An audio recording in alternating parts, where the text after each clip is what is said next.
these things I will give to thee." These were the words the devil had spoken to Jesus in an attempt to tempt him, his abuela said, and she told him that he should think of them every time he looked at the mountain, so that he would not give in to temptation himself. Hermenegildo had once been fond of the old woman, but he knew he had disappointed her when she was alive, and she would not have been pleased with him now. Her disapproval did not bother him, because he had long since freed himself of all the laws, superstitions, and sentimental attachments that might once have inclined him to seek her approval.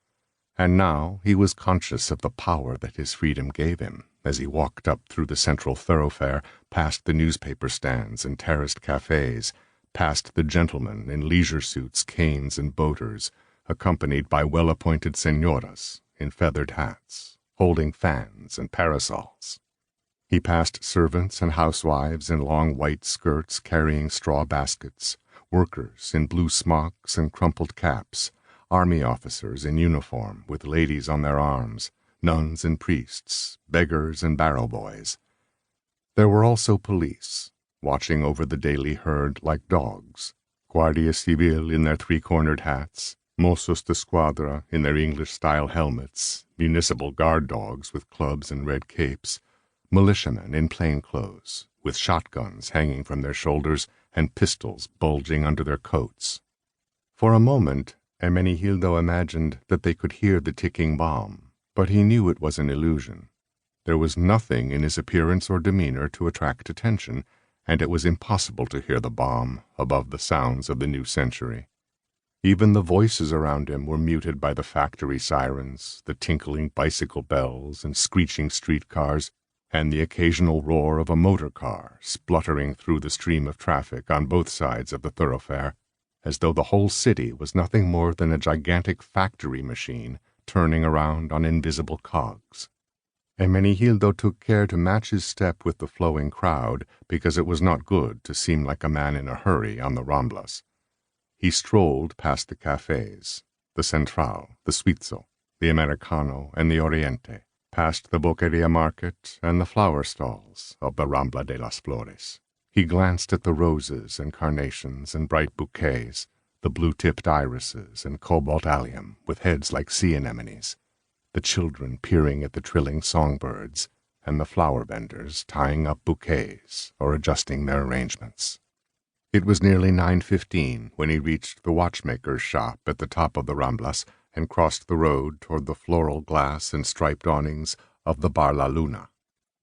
By lunchtime the cafe would be packed, but now there were only a few customers scattered around the terraced tables. In the far corner, an elderly gentleman was sitting under the awning, accompanied by a woman who looked considerably younger. The man was tall and distinguished, with old-fashioned white sideburns and a flat-topped hat. He looked English or German. His companion was wearing a veil over her eyes, but Hermenegildo could see enough of her face to see that she was pretty. He ordered a coffee and looked out toward the watchmaker's clock, while the woman sipped at a cup of hot chocolate and the foreign gentleman pored over what appeared to be a guidebook. At 9:50, Hermenegildo laid some coins on the table. A moment later the woman got up and went inside.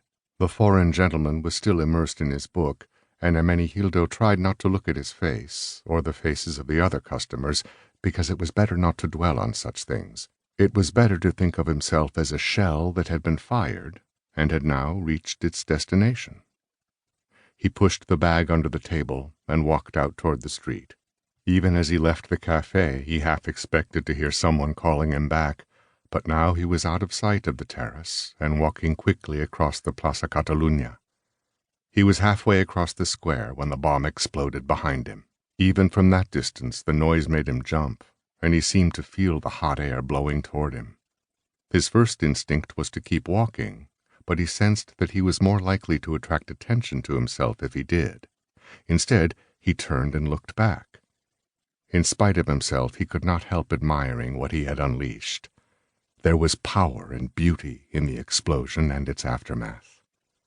It was as if a small volcano had erupted from underneath the city, bursting up through the cafe in a cascade of fire, smoke, leaves, and debris.